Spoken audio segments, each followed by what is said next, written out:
Assalamualaikum warahmatullahi wabarakatuh. Oke, ini kembali lagi bersama kita di Bentang Wirausaha Sosial. Ini kita lagi di rumah nih ya, lagi di rooftop.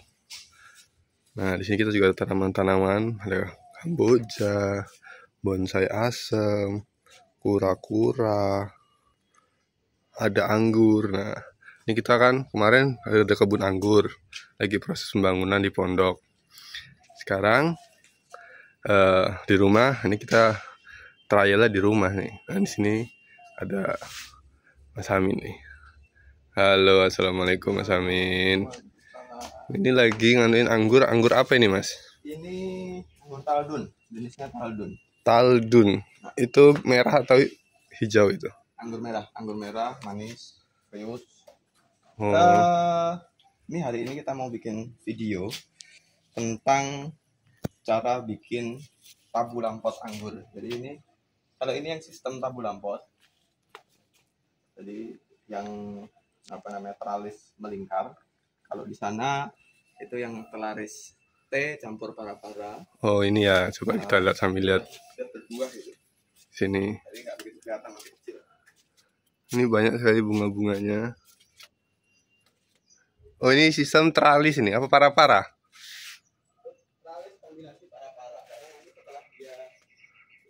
Buahnya di atas, terus nanti dia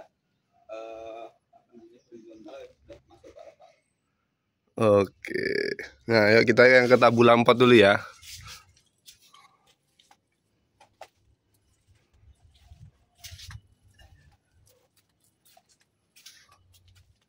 Nah, hari ini kita mau bikin video tentang tabu lampot anggur yang sistemnya teralis melingkar.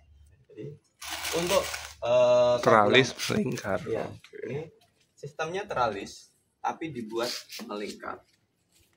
Nah, sistem ini termasuk sistem yang paling bagus ya kalau untuk memang tabu lampot, khususnya misalnya lahannya terbatas. Jadi kalau lahan terbatas, salah satu cara bikin tabu lampot anggur yang paling bagus itu yang model ini. Kenapa?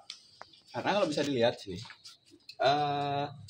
jadi pada sistem ini ada batang primer yang ya ini yang mulai dari tanaman sampai naik ke atas sebelum dibelokkan itu kita sebut sebagai batang primer. Nah, setelah dia sampai di kurang lebih 20 cm dari batas media tanam, itu kita lingkarkan. Ya. Nih, kita lingkarkan.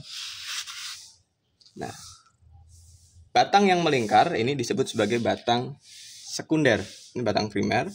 Kemudian kita lingkarkan, itu batang sekunder. Nah, selanjutnya dari batang sekunder tadi kita tumbuhkan dari mata tunas di sekunder tadi. Dari sekundernya memiliki tunas air.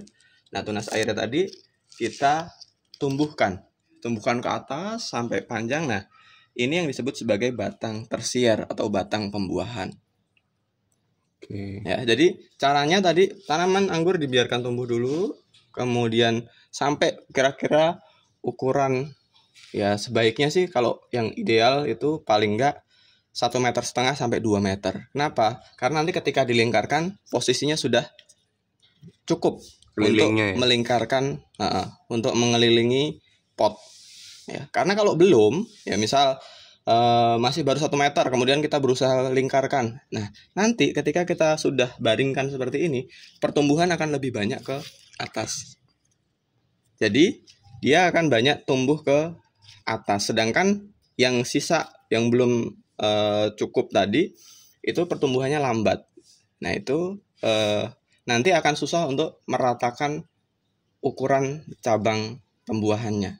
Nah, ini berarti setelah melingkar ini dipotong. Setelah melingkar ya sudah, kalau misalnya sudah cukup ya sudah, nanti batang sekundernya dipotong.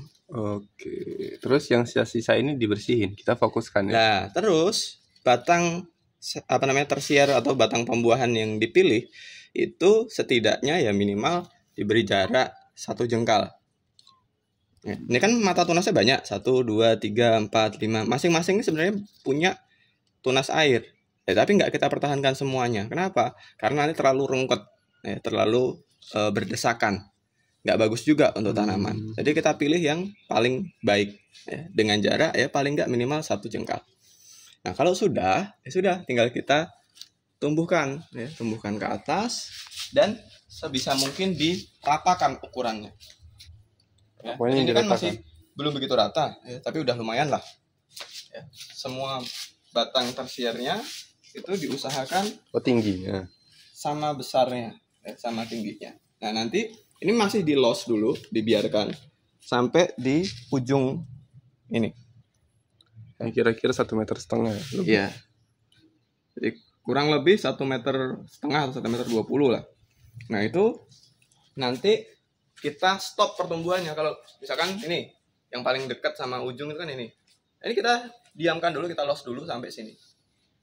Begitu udah sampai di atas, yang lain kan belum. Masih ada beberapa yang kurang panjang. Nah maka nanti ujungnya ini akan kita potes. Ya, untuk apa? Untuk menstop pertumbuhan batang yang ini supaya nutrisinya nanti lari ke batang yang lain agar ukurannya merata.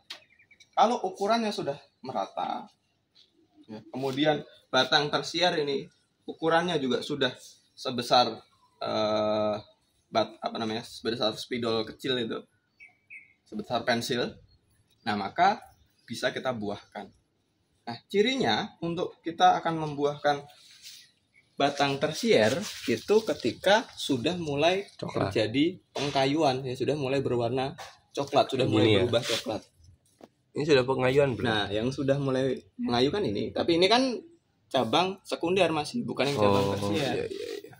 Nah, kemungkinan kalau tanaman ini usianya masih 3 bulan, mungkin 2 bulan lagi itu sudah bisa dibuahkan. Kenapa? Karena kalau dilihat dari sini ini masih belum mencoklat. Ya.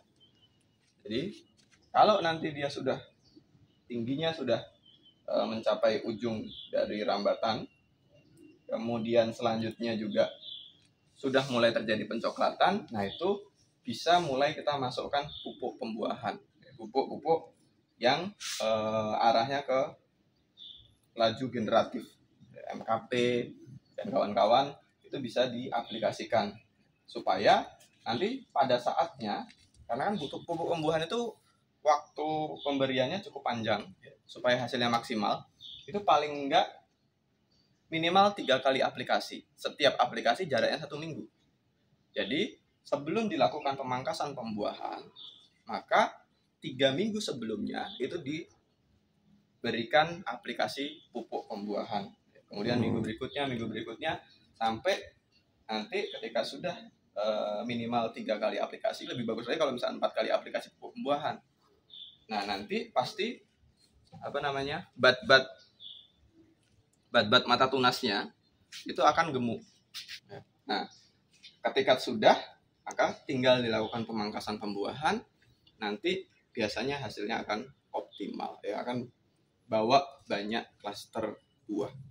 Nah mungkin itu saja ya video kita pada kali ini. Nanti kita coba update ya kurang lebih 2 bulan lagi. Ini 2 bulan lagi mungkin akan saya buahkan. Nanti kita lihat hasil dari proses pangkas pembuahan 2 bulan lagi itu seperti apa. Jadi karena mau dipangkasnya 2 bulan lagi, maka sebulan sebelumnya, jadi bulan depan nanti mulai akan saya masukkan pupuk pembuahan.